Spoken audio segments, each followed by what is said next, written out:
kumbo moy bam parangamba kunor den mano banna parangamba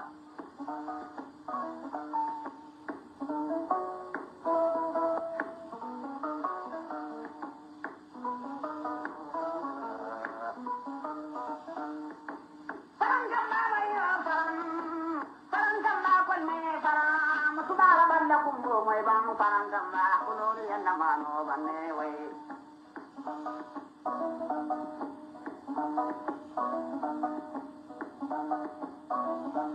Hadi koy wala kuma may banna sabu tan kule man sari mane kono kala tanyo ko makum padunta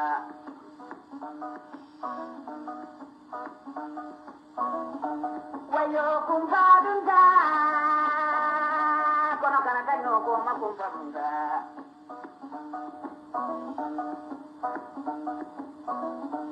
almaja molo ye molo lenne boye sumule ye sumolo ne wayo kabo molo ye molo lenne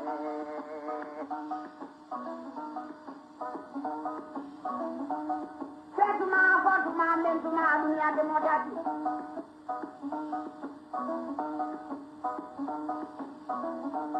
woni jamano mandiya limano ne billonko e jawlu banne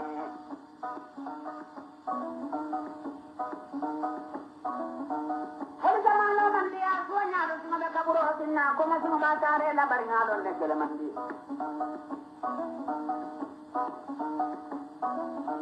ko ta bara de kelo ga da bai la moya mume kele mandi alom ba ka kele mandi a teri furege kele mandi anu kuma kaya nin kele mo men banna ya dunia kono ade kele kino le bene lu de munna kumandi wala ma ko tangale ka kalam diran jaw tamnadi ita kita la fi dum ko te ta mo na ko ma ni mbaka mamudu kam du kan dama dum diran ja mamudu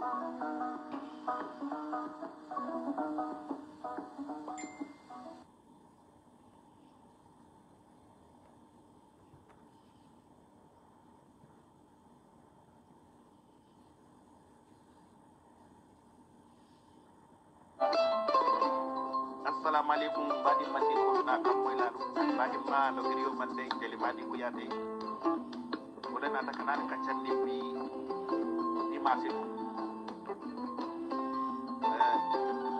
ente yo mars 2021 kafu akata fa modi bana ma ke ñino ni na ta Senegal ba ka ko la man karam siri do mandi programme ul siata la siata mulian alfa bari asa fale fanan ka ko amalla ko ka nan kita na di fana be ko kayro re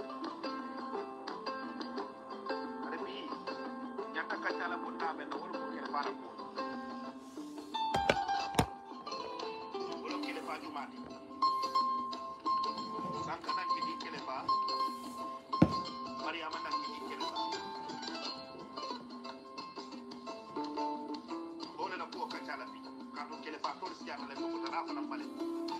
أعوذ بالله من الشيطان الرجيم بسم الله الرحمن الرحيم السلام عليكم ورحمة الله My dear brothers and sisters, first of all I will wish you all a happy new year. Wokola Nal binala Sankutola kachala kelajang aning namira rolbe kela mineti nanying sankuto mi nganyati ngala fo ngamo mo mintin na banko kang be wosoto lale bang ono bari jannembe tambila nyato nga article important dim balaje yemin sa fe nyen jankaro mi yalon ko wala be dunia teng yaji World Health Organization la ya safe endenga aya safe nyinne kam mapruka mol kala mutandi nyin COVID-19 Omicron min fintita abe tubabu dojang bari itolia tandila fananko Omicron abe spread kam bakela abe janjang kan dunia kono bakele indung ase tarano Afrika konole to nyeng jankaro mimu COVID-19 te aning COVID-19 kuto min fintita teng e kamin komandi Omicron la purung nga bakala mga lombe lola nyami puru minketan na coronavirus wato mol minin yof mankanano coronavirus time ola so nying Omicron minkanana ntol malong indum bi dunia futata dlalto dami yalon ko nyantang hakilo tula bakele sakon tol africanol mini yalon ko mam futatu babol futata damindo so birin coronavirus na ta kuole ketan tol lan na bankol kan yaje. Good evening to you all, Sheikh Omar and all the others. It's good to have you on the screen now, and hopefully you will stay, in order to contribute into the program as well. So the reason I am starting from this new virus that is surfacing now, after what we had with coronavirus, and now it is called the coronavirus Omicron. We have had the Prime Minister in the United Kingdom talked about it. And now the schools are closed, but there are rumors that schools might even continue to close until end of January, but we are not sure yet. But this is why when I came across this article, which is written by the World Health Organization, and I thought today I will open my program with it in order to speak to my fellow Gambians about it and Africans at large. Because we are not equal to this part of the world, Asia, America, Europe. Africa is just at the bottom when it comes to diseases like this, especially when they said it's spreading. So for me, I am sitting here before you. This coronavirus, when it came into the world, I know how many close relatives I have lost because of the coronavirus.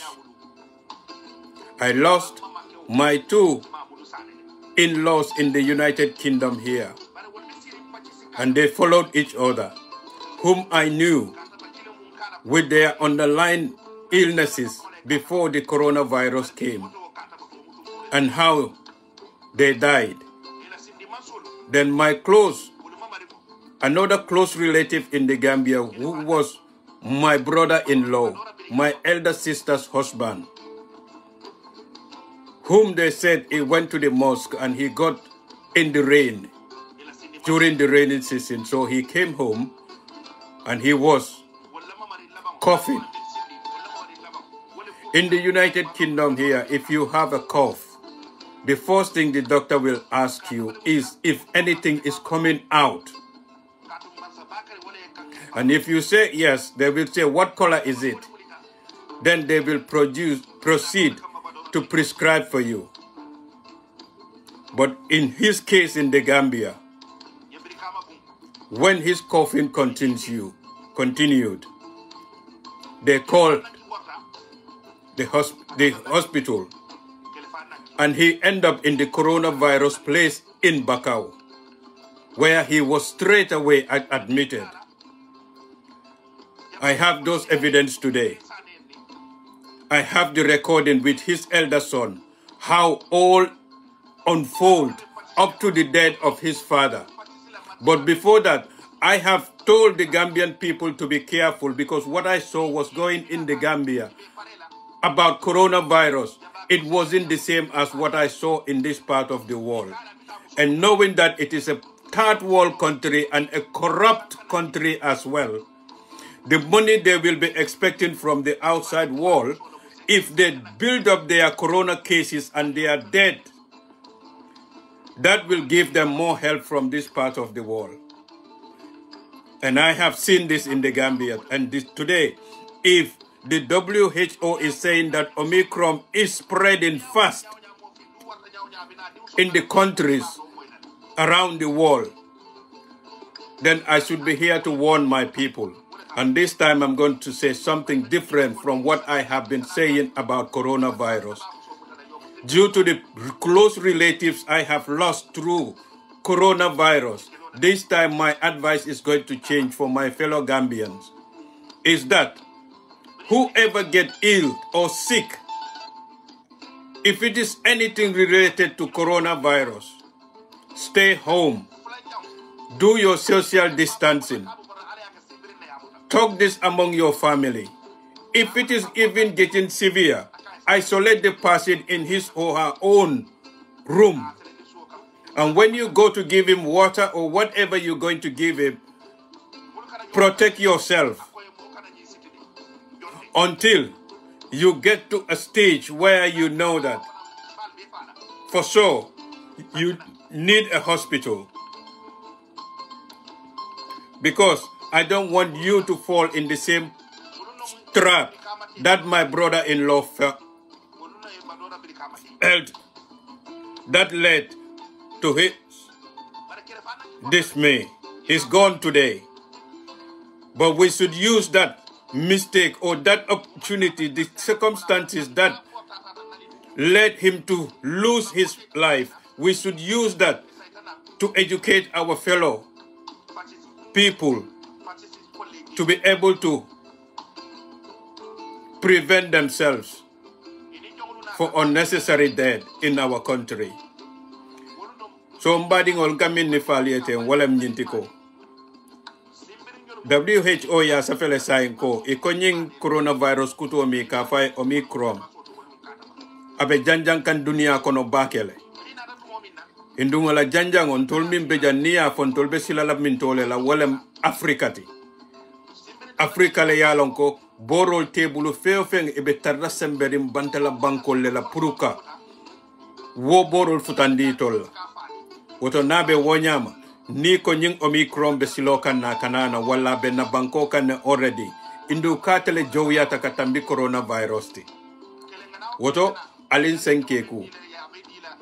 senkeku bake ntebe min folali momo na mo kuranta suokono na taras atale mi yalon ka dalta la minketa nunsu sasa telemba minketa sumaya sasa telem minketa toto sasa telembang alkana koronto alialla moltalie sambal lopitanoto yajel toto anin ku jamale kana nyola ba wonte bare nte bitanke wo fata wala nyama toto le ya mutadron ye esew loptano ko call ya sambaje golia test straight away imam body do diale majibe tolia test le doron yata yake ambulance ko ne ba sambala wo ambulance ko no anibe nyo sabola yajel hani e fengol min fanka nunguta e bondi jele ambulance ko no aye landia kaman solela because a mantara batakan toto doron ne bal bari ya force ya samba coronavirus center in Bakau bri adunta wod lata doro yata ya admit woke ona dingo be diamola dingo be jamani anabe diamola fente fabe silaring aniola nyaming aba fola dingo ko kana son nyini yen sambanyul loptano to katu min ketanna min benna amman jar loptano total bari yo samba wo coronavirus dulato the second day adingo ya call ko tenki on the live video anabe diamola kanya ba famala na abe lari larankan anabe diamola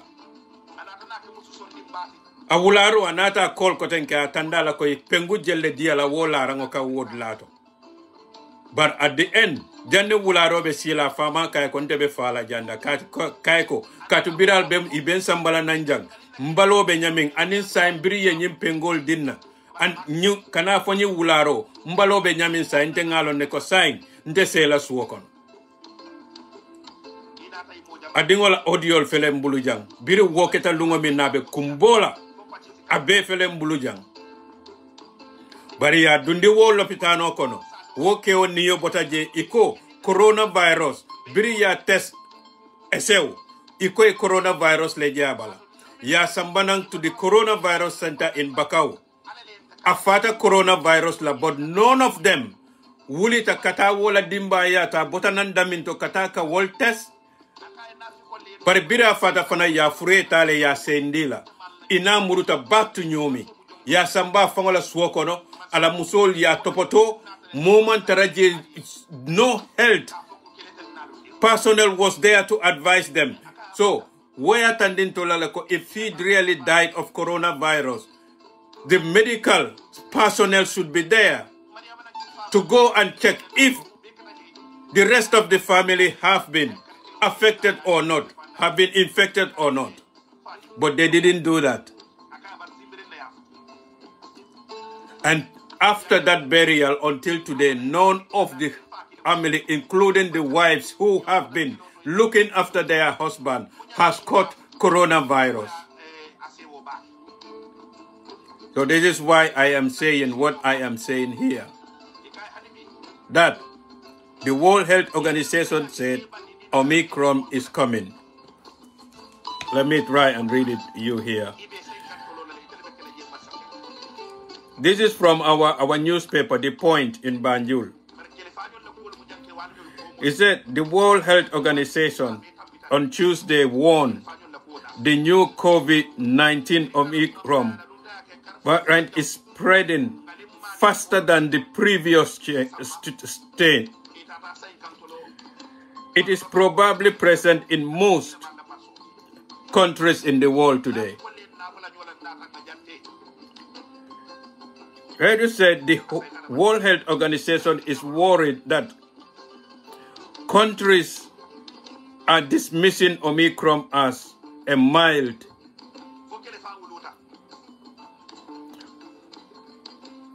variant. Through Omicron, it is more contagious. If it is not yet clear whether the strain is more mild or severe disease than the past variant of the virus. We have learned by now that the underestimate this virus is at our prayer. So, akamintandi janko wolem nyinti ko natara nying Omicron tulunga tala nga jindi duma ko amman jow ya ko coronavirus ko wobe kelantolla bataleti.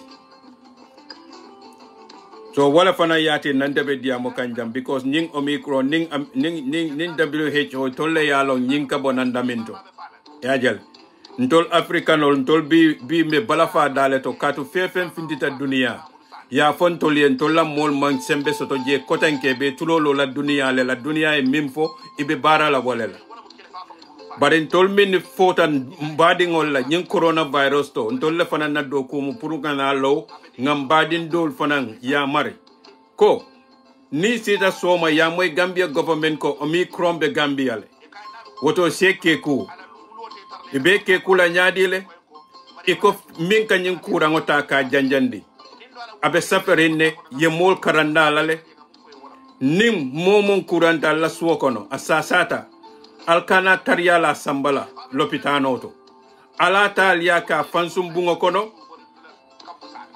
aliye jam ala nalbe dunna kangal be jidi lala aliye distano kel alna tema katu wala me konyin coronavirus fango yaje ibe kol min be la kam molkan ye ku folol minifo ko nga ke pour kam fan tankandala ise mol bulanole ye continue wo nyama ka wo kol ke pour ye fan tankandala bara fele say ye pengol na fe ntol dole pengu flol kele fa pareta say be noma sabanjangol lela every day ise email ol kinye se text message ol kinye nan ko ngata na vaccination sabanjangota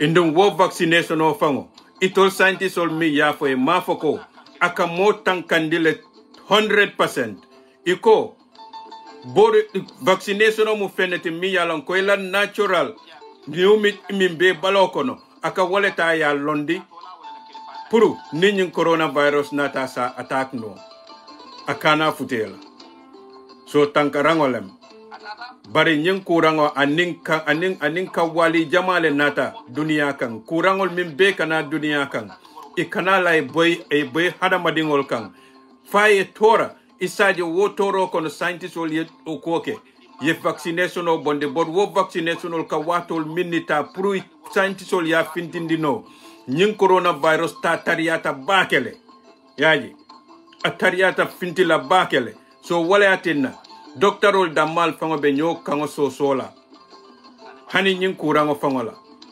barin tol africanol be min jibela wala nyinti ko na tan tol la banko kan tol se min keno wala nyinti ngataral duni bantalankol batuka memo World Health Organization ti nim vaccination also to yana yen sadala wala yen soal woton tol sena tano ngana mol protectal woto na kananang alimbe ngankeku nga kata mbe kanala nyina nyami nga kanala wonyama madingol wallem nafta min fola nyin ona virus ko so saying nimbata woto na banko saying kombe sankuto le kono saying new year Gambia be kala nyaadi le ntol hamo mu mineti na banko nyanta kala nyaadi le nyi new year min kanana ben dunta nyi new year min kono teng bawo sanji lulu on kanabo wala kono birim baraw yen na banko mara so saying ate baraw kilengo na tara telebe continue la kodengi for another sanji lulu be mine expect la bulu so be ntene minna ta wala nyenti ko kule ben na banko kam biringa na independence soto wato minna up till today min ben na banko batande kan indun na banko doronta be Africa mume bele batande kan wallam kuwalti min ya lonko nin tolbe miraro sotala pour nyen sankuto la nyanta folo la wala la pour mimbe wotilim balia sifa bondila na banko kan minketa tubabol coming for corruption. My dear brothers and sisters, today being a new year, and my reason to come here today, not only to inform you about the new coronavirus, but also to see what we wish for ourselves for this new year in our country or Africa. So I want to start with, my wish is for Gambia to be free from corruption, because this is one of the things that has put us where we are today. So in the program today, I will be giving you things that are related, are caused by corruption within the world. Coming for be walam nyintiko tilimbalia mimbe na banko ka ning Africa banko dol bekan minketa tilimbalia ti coming for corruption asem kembela miroti ngajibe mba bondila na banko ka nyamin ni mbena min karana lete nali ajibe MPP la headline olam yaje MPP chairman gave reach to the corruption allegation. So walati namba kumasi la new wall because mbe samfolo le totoy. So mbe nying article read la le nkali ajele the point wala ya safi. Amanke fenti miya la nkomfa wale nga mira de. The point newspaper le ya safi. So nte nga na fe jande dron purun nali ya tala nga nyokala mutandi. Isaje mbe na dunna sankuto minkono nsalom be dunna je nyaming. Suma mboka lima don wax moy tay limay dole programme bi moy new year bi ni li suma halat pour suñ rew mi moy man lima buga moy ñu starté ko yefi jubadi bi nek suñ deka li ñoo ooyee corruption naka lañ koo xeexee ñu génnee ko suñ réew parce que dafa nekk loo xam ne réew bu mu ko téye fa dara du fa dee mun a baax lu dul dem gannaaw rek to lii dama ko bugg a starté ak article bii nii bi ma fekka on the Point newspaper soo leen xoolee headline bi affaire yi MPP la si time election bii nii mu ne MPP chairman Gay reached to corruption allegations so nañ leen seet léegi lan ban façon yi allégation moo dem si Mr. Gay. According to the sources who spoke to our reporter on the conditions of anonymity, President Barrow gave $2 million to his supporters in Banjul for their celebration, but the money was mismanaged by the chairman and his executives without tangible reasons. So, the sources added that the problem of corruption is systematic and not individual.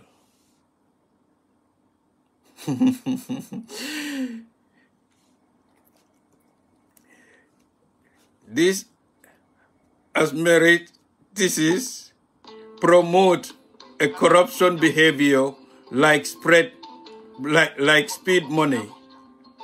Nepotism and bribery have become the rule instead of the exception. Corruption is so embedded in our society that it has become the normal and the regulation and a regular thing to do, he claimed.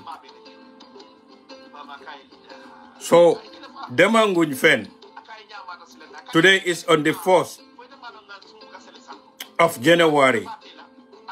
Then, from one of our national newspaper. He explained the supporters confronted Mr. Gay about the money, and he said the remaining balance is $50,000, which will not be enough for the victory celebration. The medium visited Mr. Gay at his office in Banjul for the election, but he denied the allegation against him. According to Mr. Gay, President Barrow gave all regional persons in the country money for campaign within their respective region and not for victory celebration.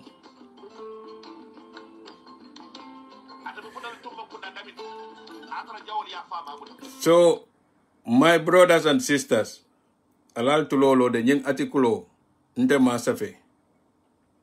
The Point newspaper le ya safe.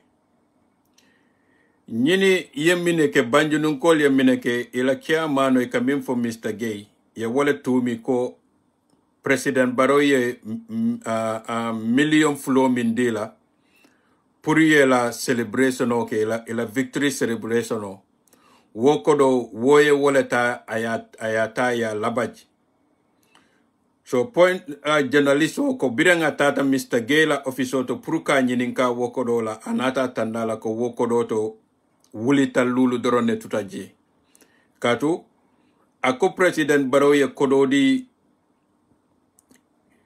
dulal belela yaji puru nying electiono campaigno barako amang kodo dia la puru celebration ako ay kodo dia la pura ya janjandi la nying fol mimbe be caring puru ibela electiono la campaigno sambala nyaming yaji indu ninga jibe fanang UDP la petitionol kono nyindo bijele miya tandi fananko president oy kodo janjandi nyaming ay campaigno kenin kodo la nyaming fanang amanke silati katu ning electiono binala mindi beka tara electiono ti la kodo mankanyang wala te nanin tubabu du mu jang ika jibela pati wo pati hani prime minister fangola pati iba jibela le abe limito sotola la be kodo min tala ba spend la wo pati kono wo campaign kono indunga la kodo sotodula fana be wo be koindila le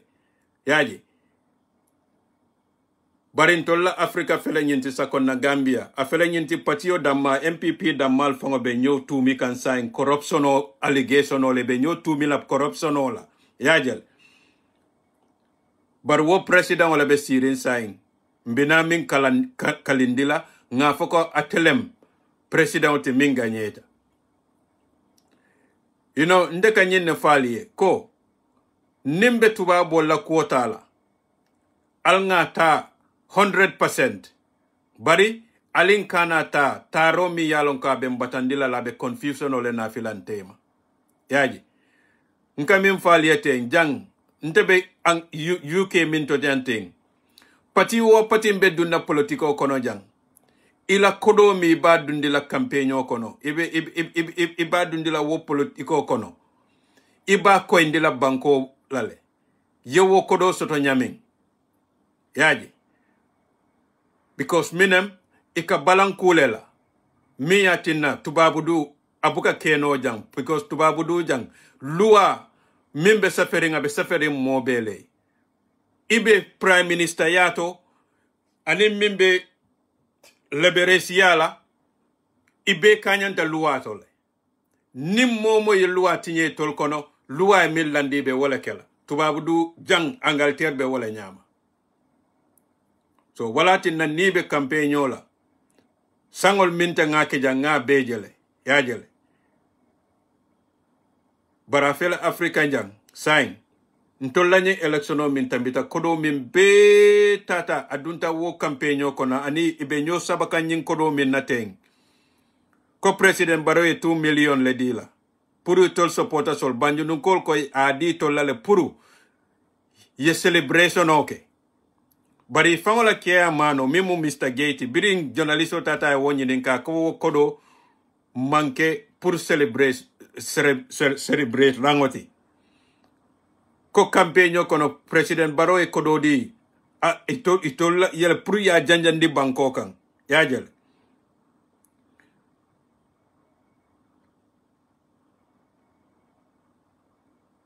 President Barrow gave all regional chairpersons.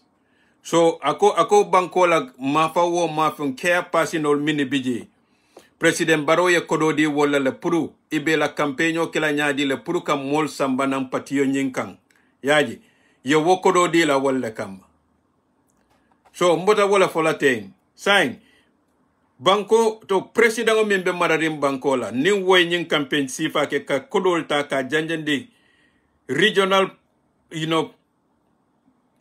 chairperson ol be bulokono wolbe region no wo region tate wo kodo mindi wala wolbe wala tala ye mol sabala yajel ye wala fang ye ofa wo kodol yajel pour ye na e quartier di tolla sign natara pati dolbe Gambia banko ka minitata wo the same election to minimum wo sembo soto pour kataka wo kodol di wo quartier failal wokarte be feala nyaadile fefe ye hakilo soto sa ebe fanyinin kala nyina katu niko UDP le nyim foi sa foko itolle be balanding but saying the Point newspaper wala nyin safe yaji nin the Point newspaper nyin safe hani president o makalin di folong yaji afangola mol starter ebe nyo tumikan corruptionol wala tinna ntol banko dingol be nyanta jibela mbe government jamala na fe kanteng aning abe maralan na min na nyin sanji na no kona be kala nyaadi le na kuma sitani nyin option chan isol. Yes, according to Mr. Gay, President Barrow give all regional chairpersons in the country money for campaign within their respective regions and not for victory celebration. On how to use the money, for transparency and accountability purpose. He also said the money was shared fairly among regional chairpersons across the country as directed by Barrow. To what I'm saying here, or what the Point newspaper is saying here. Nying kodol mimbe Barrow ya bonde ayade nying regional chairperson olla purka la campaign oke yaji kamol futandila, adding that the money was also used for its intended purpose. He added that part of the money he received was given to women's group Kafos in Banjul as part of their mobilization package. How much money was given to these chairpersons? How did they use the money to mobilize more people by offering them the money? Where on earth will we see, even in the UK here, that we are imitating? Our government is running through their democracy.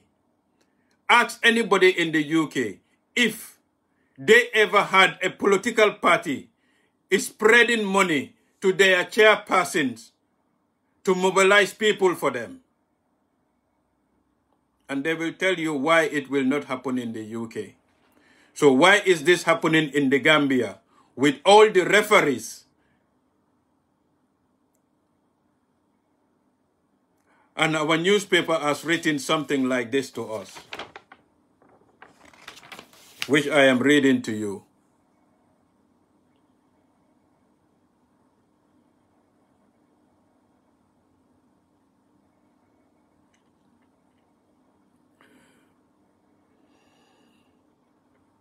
We have a problem in the country. And unless we start to address these problems collectively, we won't have the change we are yearning for our country. There is a lot of selfish people among us who doesn't care what happened to the others. As long as they have looked after, they don't care what happened to the rest of the country. And this is our problem.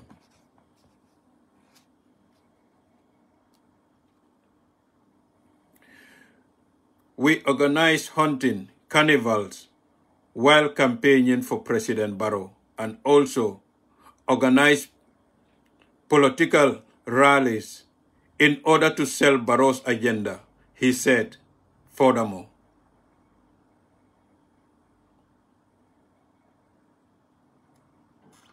And this is the MPP Banjul chairman who said this, and it is recorded. All their money transaction, he was the one who was recording it.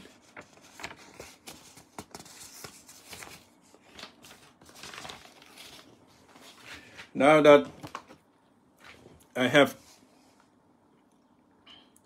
given you that, let me bring another video in this part of the world to tell us what corruption is and what it does to a society that is rampant like ours.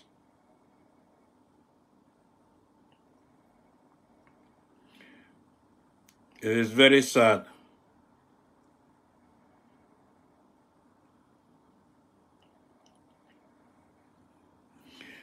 We live in a country whereby what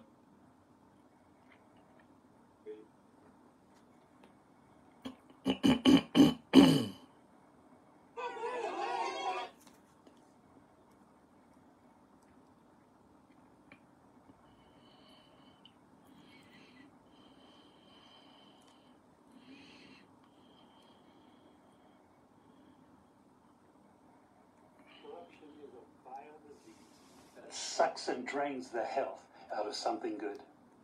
Corruption in society is an evil moral infection that keeps community in a state of perpetual sickness. Corruption is a moral virus. It's so potent, it leaves its host sick, lethargic, and unable to realize and accomplish all that a well person can. Where corruption thrives, poverty and not prosperity thrives. Wealth is grabbed into the greedy, grubby hands of those who get fat on the toil and labor of good people. Corruption benefits only temporarily those who participate in it. Everyone else is a victim of the theft, the deceit, the dishonesty, and the lies that corruption feeds on.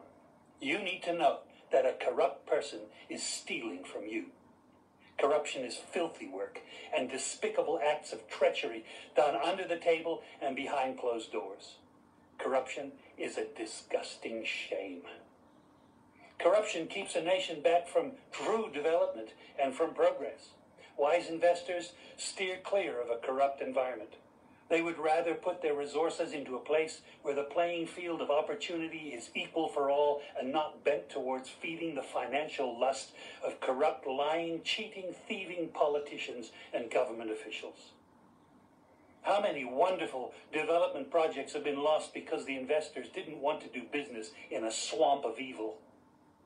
When those great projects go to another nation or to some other place, we all lose. Believe me when I tell you that corruption steals from you, it steals from all of us. Corruption plunders the nation's wealth. Corrupt people compromise on truth, equity, and fairness, choosing instead to feed off the short-term benefits of crookedness, exploitation, and financial perversion. Corruption is not just a personal matter, it's a culture. It's a way of life, not just for individual people, but for companies, communities, governments, and nations. Corrupt nations, hiding behind large companies, will seek to invest in other weak nations in order to take over the assets of the nation that they've invested into. They will provide financial loans to a nation for the much-needed infrastructure, and they will do it with assets that they provide. They will sign contracts by lining the pockets of rotten government officials who participate in this kind of corruption and are then held hostage by their own deceit and greed. Corruption is nothing less than a form of theft and national robbery.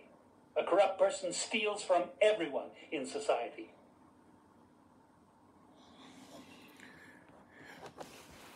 This is exactly what happened to our country. Since I was a little boy, all I can see around me was corruption. But bi dunia futata dulal to dami yalonko, ntol banku dingol min be karanta. Natara kudo teng hakilo kono mimu fansung kuoti. Natara man selfish.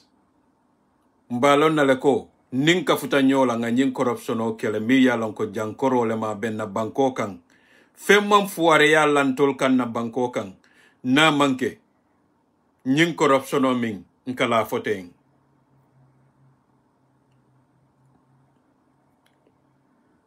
Bar minen tolla kuo balafa warandi. Wala mnyintiko. Femman taratama kan na banko kan. Hani demokrasi min fangon kala foteng. Atinyatan na banko kan bawo. Karte fayo fango buka keno. Mobe la kwa ketanin tilingolela. Say ni wo buka keno banko min kan. Wo banko betala nyadile. Na president soto mi yalonko. Abuka naif diamo ala banko molie. Anyanta diamo min fola la banku moli abuka woke katu. Nana tabe loringa la banku dingol nyato. Ayafo atebe developmento min bekela. Bara te buka ta, nene buka ta e song. I see moli anyi ninkaye wona fulol soto nyadile. Saying how long lentol Gambian ol bitala wonyama. Na nafulol betala mbulu luolung. Ibe kafula nyola. bari fembu kana ntol la karola memu nyato tati woto ngamira sai nyanta nyo kala mutandila le ko wato sita le sai purun tol banko dingol ye kata nyola nga nyentilim balia bondi na banko kan banko mi yalon ko mo dantan doron le tata katara santo banko to be katara duma ye tara dorole kan doron ye tare itaro domolal rong for how long le wo bekel mbetara wo kono walatina ndako nying 2022 min dunda kono alintol Gambia dingol yena nga kafunyola alna nga kafunyola ngalon na bankoe politiko man bimbondino banko kan banko dingol le nyanta nala ye kafunyola ya bondi fango kan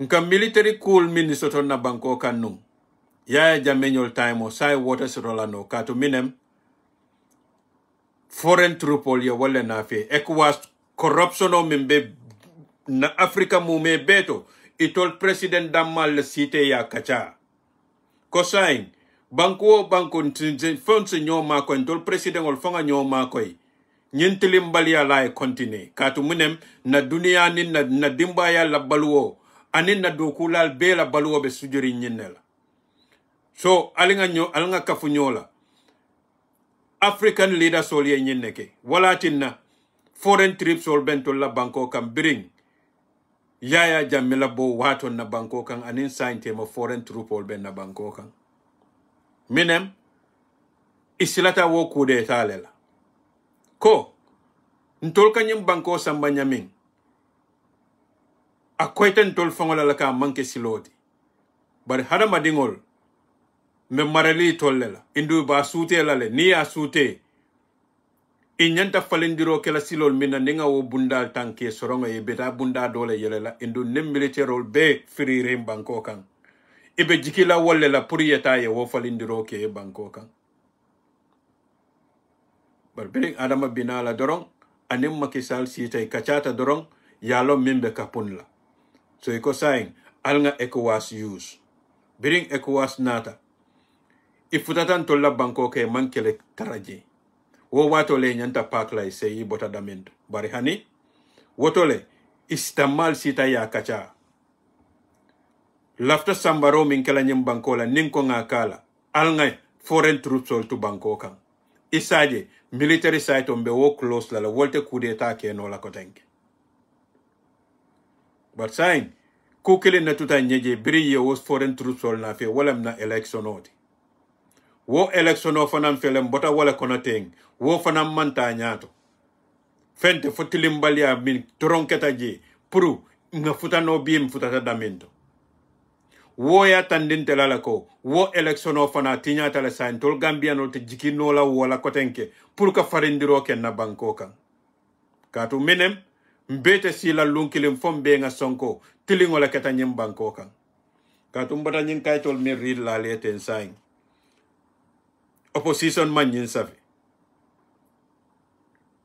MPP abe wolle kono wolle be nyo accuse kan corruption mi yalanko yela politiko mume beta mandi walla Gambia banko kan ka kodol sambanam banko kan kodol min yalanko namansa kunda malo sotota nyaming ani dita molla nyamin banko kan bara fele saynga bebe koyri nyin kayto bala ko yela campaigno kenin kodi kesola sai works nyin kaito ninta nga samba tubabu o tubabi ye nyim banko kan ngata ndila iba fola nyele ko alto la banko kan demokrasi tije kato nyinem demokrasi ti nim president obe campaigno kela fe yalan ko ibe dunanda politiko kono wolbe nyante la kodo declare la exactly be jelle spend la wo politique campaign kono every one of them inyanta declare lale indula kodo bota dawo danto inyanta wo fanan ko indilale ay koy fer ila kodol kabonandamindo ning any political party sako the ruling wano woy nying kodi sifa ta spend banko la politiko kono amma fo molye wo kodo bota damento woto wo banko dingol se nyil la ko kukuru ngobe tamale la banko kan because fefe ye wo kodo di amadi kensenke adi dalil le kama mi yalonko ni wo mari continental la mansayala abinala e benefito sotoji indu barola nying mansa kunda wo ye wo purfuntol yele already biring ala muso ngaje Chinese ol ye kodo kala bank account ila bank account okon Gambia journalist ol voe wulita ye nyinin karoke Gambia dingol wulita ye nyinin karoke president obe daring ala muso be daring bari nata mineje serong ngamineje Chinese company mi ye wo kodo kala musola wo account kono UK wo Chinese company bi nata yenna anawe contrago ta ya award wallela so ninga jibe wolye kodo min nanga mota yake fatu ba barol nyolla wo account kono anim bi ngi award contrago min na Gambia banko kan wolye mum profit le sotoji nyine atinna ntol banko dingol bi despite na different bi ntol be nyanta unite la nganna banko samba nya jibe mba jibe la nyadi le kaytol fele laring mi yalon ko political party kilim ma safe na newspaper wala ya safe the point newspaper wala ya safe inda mine safe ako president Barrow ye $2 million ledi banjunun kol ko I want $2 million odi to lela puri la celebration okay. Babiri tache la chairman o nyininka woko President Barrow e kodol mimbedi ala puru ayadi ala care person so lela banko mu me bekan puri e campaign oke nyinka ito kona ya fole campaign o yak yo wokodol ya kenyami wala wo care person be lak musukafol ibe kodole nanga modila wolbela wolfanam bebe wokela mine kama puruka mol sambana wo patio kanka President Barola agenda wafi wolia afele safering endunte nga bondi damento na national newspaper nte nga print walleto so which means Gambia be yalon ko the point ye nyin safele bari tolmin be bialon ko fango hana tarebe Barole support kan itol fango isi ye nyen kaito ye nyen newspaper read ya ye mire fangola ko nintol la patio ye campaigno ke tenne ka millionol ta ke janjandi foirol kono kata ke la cartel se bulo kono katumbe wala fola nyen kaito e wala min ntata Barola agenda la wafi nyin kodola nga Kenya dile chair personnel ol min bebe banko kan tata nga nyin kodo nanga modi to lela wolfana yela musukafol commande ye wo kodol pasila wolfana findite la mol kan na kolto Marcel to ye ofa wo kodol jandin carte fayo kasi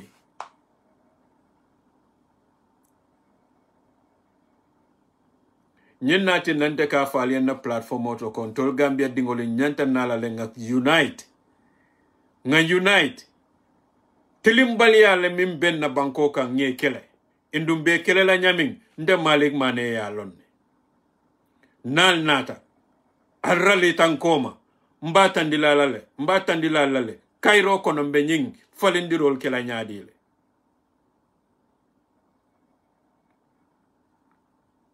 nyumol mon fisi antolti mfangol lem ntolle nge tombo nga place ol dila pour ye maran nyen kuola banni tol sita wod lato tol ya mira ko tolle barakatan tolti ye la fi kuol na fe wo man sa kundato ibe sila wo man sa kundato nyaadile ye meje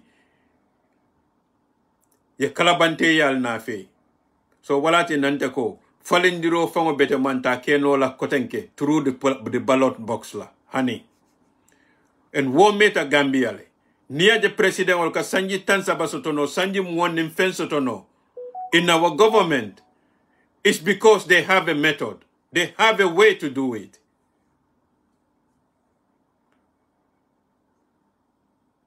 But if they are part of the world, let them do what the rest of the world is doing.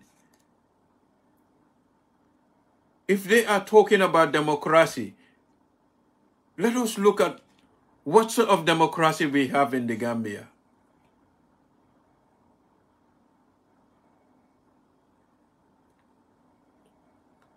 The American embassy in the Gambia wouldn't say that he doesn't see these headlines with the point. The British High Commissioner, the same thing. The European embassy, the same thing. They all sit in the Gambia, reading headlines every day.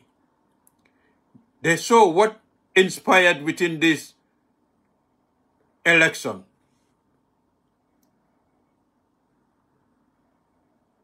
How can they call this a fair and free election?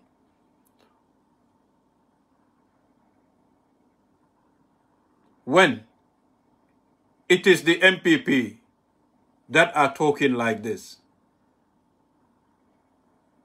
about their campaign. Somebody ngol atutan tolle bulde ntela kumandiro nka wokele. What you're watching not na platform otonka al kumandile. Indunal ye dankuntela. Mba tandila lale. Hara madingol ni kafuta nyola. Isembo ka mune falino.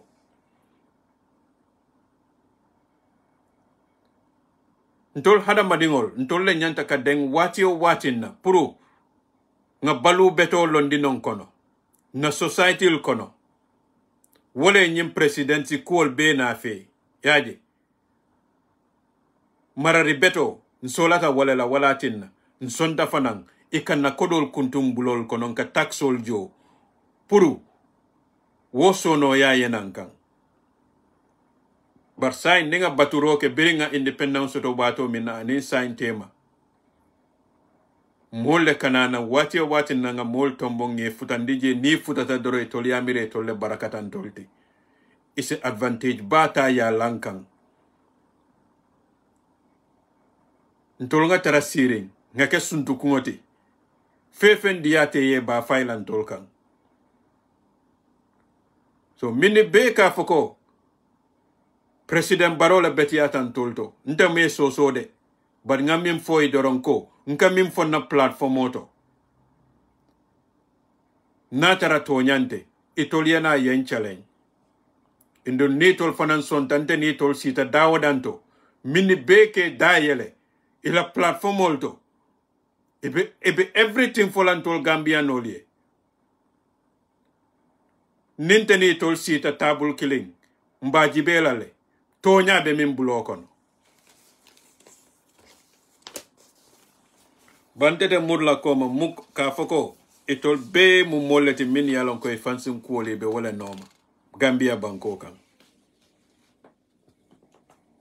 Ninga wo man sakunda jibe ya mume be nga beta ngi jibe be modele konti la wo man sakunda to min yalon ko. Nene man sibo ko wolbetar la wo man sakunda konole. So mine sije fasaro tilimbalia wale si word lato walati na bi wolbe word lato e kamba soton na banko kan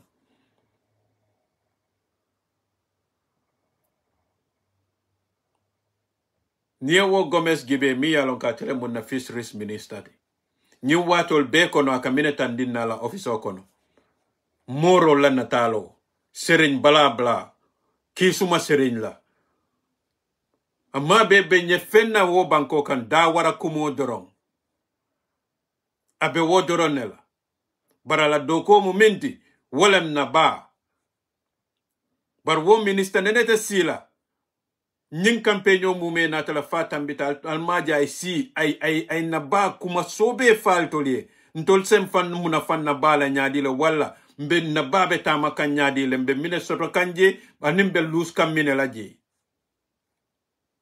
ala diamol nyanta kela nyeneti, but instead nga mori diamol le moy ngaje anin Senegal jalol beloring ibe nyokanu ibe la kanotan tandila nyola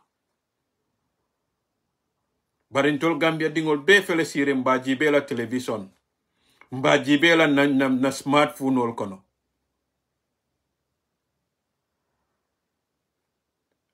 walati na altol Gambia nol minni sontako nteka to nyala fo yajale alnanga kafunyola nganna banko direct nsa kenole nyimbundal be ite be soronna no hani ite na bundal be soronna no demonstration o abuka keno Gambia kotange bara sataran tol banku dingol le manka funyola nga siya silol be dunia kono le be bo silol londi la nyaming back again fon se fintino nimmi mandiya nyanna banko ka nga finti Cairo kono nga ta nga tandi ko nyimma nyanna kela indun ndeka min kumandi people's power min kumandi nal sonta wofana na nal natan kafuta nyola nin nyinin te jorango nyikala nyoka mahani mbeben na kunamiro mbe wale tamandila luwatu mbebe tala jeleto in wo wato le fana mbe luwa tala nga sansan dilomi yalonko tubabudu ja luwa katara nyamin abetar la Gambia fana wale nyama luwa 5 free dorong so walati nankali ko mimbe mansa kundato angal terjang nae kuri yake abe min sotola ning liberoso be do ko la jana the same thing ke abe the same kanjuro le sotola jang luwa be wala nyama walatina most citizens nin ko be kala hanim bedo le fankan ye molje be kala la min folo li paroke dore sa fono straight ko nyin na kitio be kala ten minem ibe la luwa le long inyanta lon na nyamin indu yalo na ko woluwa ate mini manala sai ne wo mutonyati minati nantol this amount of Gambians be UK hanisai we cannot come together nga woto nya kilingo londino na bankokan fo ntolbe nga taratu babu dujan every time nga fintin na platform ulto bla bla bla bla bla bla bla ko kunketa nga ngafo but we will never find the solution nga foko alna nga kafunyola kominte bimbe minkekan and how long le nga start kal kumandika foko alna nga join. Let us form a people's power. Because tata Dawud Anthony nyininka minati nalmanta ballot box otale nyin changes na fe nga foko makeno for several years evidence all been bulle already. President follow e sanji tansa bala keje fula njango nata e sanji muwan nim fula keje saba njango fele nyinti akabe sanji sabala kela fela betala sanji tango le kela je sain nintol ma wuli nga stop ke nying tulimbali yalla wen len tol be continue lan tol dingol bitala nyaadile endu nintol bebe moti bi mi yalon kon na bankole kanu nkeyata na bankola bilen wato mi yalon kon nyanta silale ngantulo lo nyola kominte be min kumande kan sain katu bi ninga na funding kel jibe banku wo bankun ala somo mu funding kel leti wala ka wo banko samba bi ninga na banko jibe Gambia banko kan na funding kel be sila jamale kan woto la be coin na la be coin ntolako na banko la soma aman saten indunte kaje nyamin akade boyole kan abe boyla daminto nka waleje bankola fansoto nte buka wojede soma hani katu nyim president wal min benate man fenke banko e mi yalonko wole be bankola soma garantindila ni to lafta bankola soma e bambandoro soma alpha libe wolle tala ye topoto wole mo youth soldi nim banko bankum fota kala youth sol topato dorong isala wo banko man soma soto katu nying youth ndingol minibe government parastata sol dingol wolda mate banko sambalano new ye dingol karandi ye nafie bekela office ol lekono but wallahi the rest of the people mini nyanta do ko kela purka wo banko la fanko ulindi ni wol manta ye deda bi soma fente wo banko e bi nintol ngaji be na funding kelbe mintole dolbe Africa kone be nyatilin kannan Europe le man futa folong dol futata ibe siring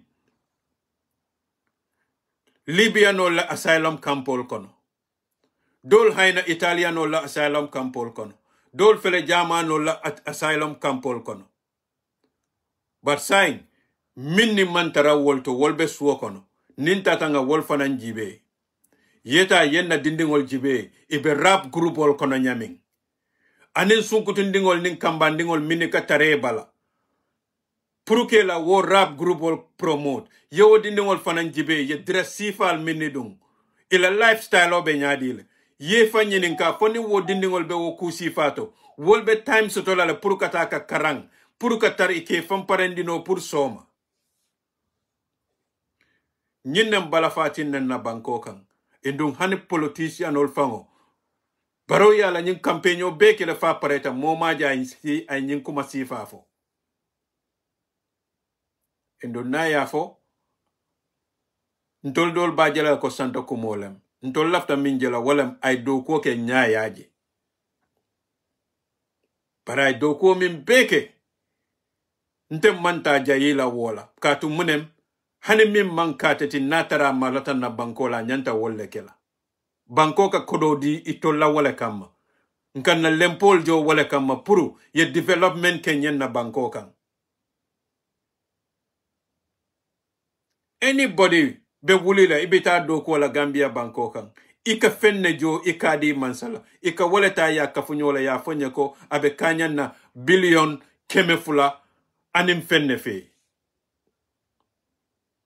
so nintol be wo kela sawo sang mbe wo billionol konti lambadi la minila minati nantolte wol konti bola no ba on tol fonga la kodo ntolle nge tros nga wo kodo du blokon but wati ntol Gambia dingol bese tarasiring mbanyol nte wol blame la katu wol malong aka kemin kam bari ntol min yalon ko kala mutaro kel ntolle la do komu puruka tandi nyimman sa kunda la ko tilimbalia wala bela kuol to kati bika kuol sen yandin tolie nyanta sen yandila nyaming so mbadingol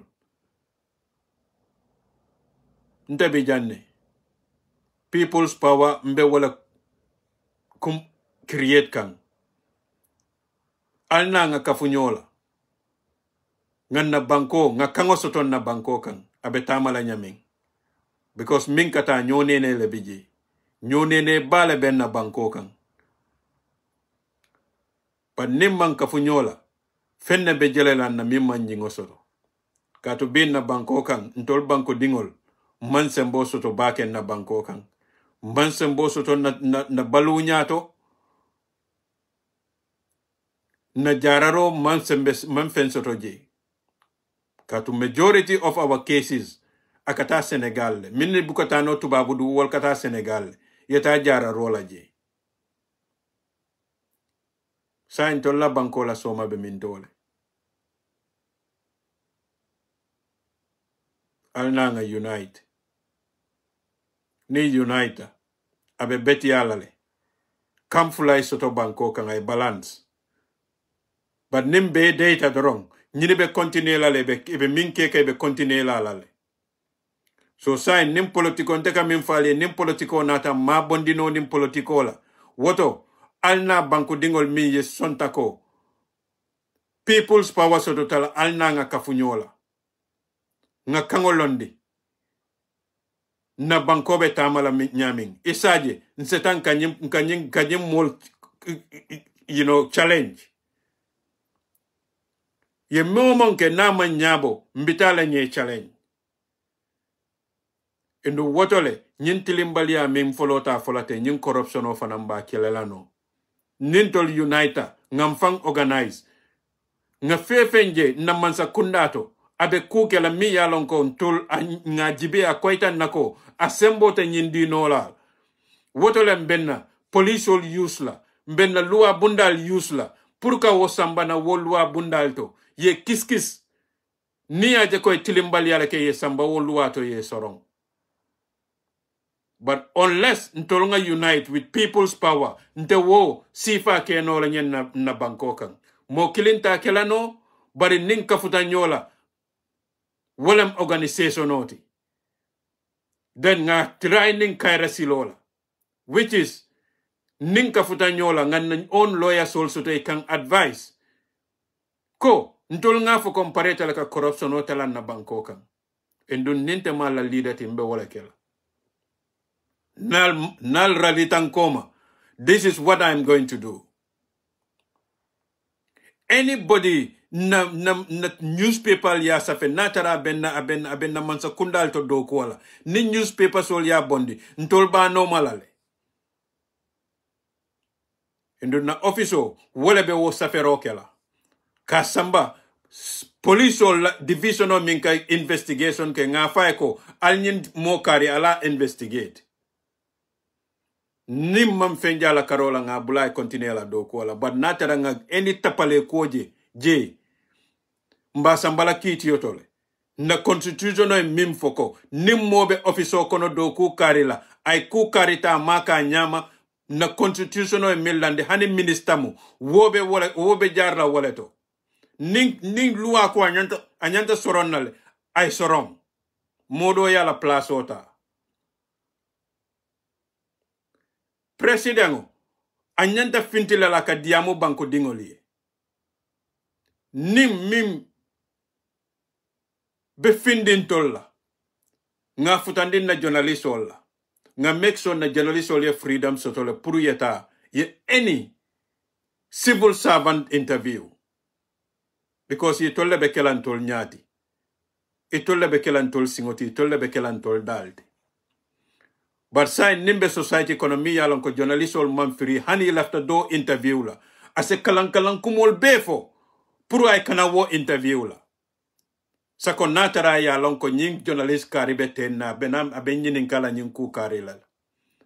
Nyimanya na sotola na society kono. So this is the first time mbenyo kumandika movement jamal le create Gambia mantano. Bari alna nga people's power ta nga create. Isajen se nyimol challenge, se nyimol challenge no. Ngelondi luwakan. Nga tonya sabatindi na Bangkokan. Tilimbalia fonga bondi na Bangkokan. Ning alasonta soma mbina alale. Nyin tilimbalia minka fote mbina la nga wofanam faran fanchali. Nga tandala hani barola nyin kampenyo min fango ya lonko. Burfutun kol takita min bela. Sukuta wo coastal satel bay. Land dispute ol min be ketaje. Wolye kampenyo min beke. Wallahi mbadingol. Tilimbalia ben na Bangkokan ne. En fonga wo tilimbalia kele nga bondije woton to la Bangko se somo soto. Nimma woke. Mbetala tenne bari na Bangko kalate tarlala. Because molle be barani na Bangko la min yalan ko tilimbalia ta bakele. Bari mandan tilimbalia to sai kanale kan hadani. Na mansa kunda fangola official fanko ne ka tarasiri wolte kan hadani. Ente lafta wolle bondi. Nyim minister sol minka tarasiri la official to ka nyin nonsense kumol fonye ko ito la morol mukari leti seri nangam lamun na morol ti. Nkaje ni misisianol be loring. Ebe nyo kangol mutala na state household to. Mbe wolle bondi la. Indung ninga people's power form nte keta leader ti mbe wolle point la. Any minister mi ye woke mbe kumandila nande yanana. Ya fontol ngete sindi wo officer to wole la bang. Fonge sindi le puru ye departmento mutanye ya sambanye in a profitable way puru ntolka tolna la staff soljo kodol minna wo kodol ka profit make ntol yanka banko develop ni wola but say nga minister solta nge bulan na banko kan one ni be stambele society fan kono keko won tolle fisiata ntolti nyanta nyimbe change lale ntol manke banku hani bankol miye kodo soto UK janim prime minister betambila jamala kalong ibuka moto ke anoma ibuka moto jurumu janoma ala moto kilindorom ibe wala jala ay tambi ay ta sai ni UK buka woke UK la nyim prime minister mimbe jang right now before be kala prime minister ti atata Gambia le wotuma be foreign minister yala. But before betala Gambia na binala dokola down it rate akala cycle leta from ala suo kona ena for doku dlat mobe kaje Boris be cycle borindika Boris futata Gambia ya pick airport odo ye excursion ol jibe be mindi kan ala Gambia Bangkok itolia miracle ikawo bunyale bar woke jibe nyamim fango natara mimbe wokone tolka wolong ibe malulale katu woke jibe la ko mol mim filite la silola mol mim malo imalum fango mim mansa kundati fente ni alo mansa kundamo minti at least iji sose ja nyaaw nyane bajala la ko bankudi mbe wo banko kan wala hako bete kanne bar nyini ka ma wo nyamal hani ibuka ma wo nyama pawo itol ka fintile ni be diamulan tol ye fa yesi sol mamang ya tandi kon tolle ntele nga nyinke ntele nyim mo foloti puru nga nyinke president ye nyinke ala lonko amanke moti mi ya lonko ay banko jelako amudo ku lale tije atele nyanta busy la katambi anybody la Gambia banko kan because banko ba tele blokono atele nyanta kila moti mi ya lonko ka fintila ning Gambia dingol ka diamu inda ni be diamu la nyadile wati ya journalist ol commandi press conference la State House ntolma la fika ka alkalol je wo State House okono malla fika molje be sirin tentol koto be diamol laje malla fi pati je la wo State House okono malla fi imamol je la yela na foldu yata si round table olto nimbe wo jelam be la fila la ngaje wo imamol yeta alqurano yele ka fo wo president oye mararobe nyaadi le alqurano okono mbela fila wala jala bar na manke kawandoleti malla fika imamol fango je wo State House okono lafta min jela do ko min nge bulala wo State House okono lafte jela ye wala keje endo nentol of People's Power form na do ko be kala walledi nimman sabe fintila moto kedol tay e jurumu nyokan isala wolontol ba wo motol kontilale dalilo mi yati na wo motol be findida aning mbajibela le fanan fo wo motol wala wo tara wodlato ala nafamu muneti bankoy nimman nafaje je min tambita min se nyafa wo motol fango be wafilale akodo etay di na agriculture la nga fuarea nin konko bondin na banko kan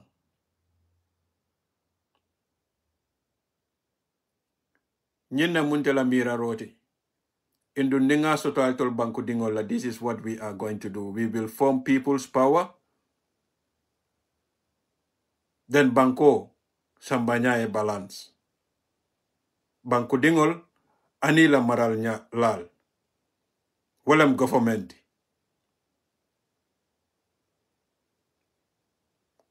mume be jibe lale indu ning ala ke nyim parliamentary election o min kana nam fanan betala nyim platform otole. We will be discussing what to look at them fefen belola nga tolong mbinala le nga la kuol na fe nyim platform to nga mari jibe kendeke ala baraka mbadingol fo ning ala yake soma mbinala le nga diamo mbe kuol na fe la le purka tandal la exactly na mansa kunda kata manyadi le nga mo mosifa le soto mansa kunda kono ike mira nyaming anibe mun kulle ke kan purka na mansa kunda samba woto la albaje la fo nyim mol tonya be mansa kunda samba kan na bam purka banko ta ka banko be da hande fo itolbe mansa kunda to le puru ke fango makoy ifango la nyato tala ni la dimba yalla nyato ta so man na diata ala embe wala kachala ala baraka bake mbadingol altol mi yalla time olta Mr. Abdullahi ite benal la sainteng Sam Mane Lamin Sonko fay jata mbal be kontonna altol mini nata birin programo kwasi wato anen saintema Musa Sise albe alni mbara fo soma ning ala sonda assalamu alaikum wa rahmatullah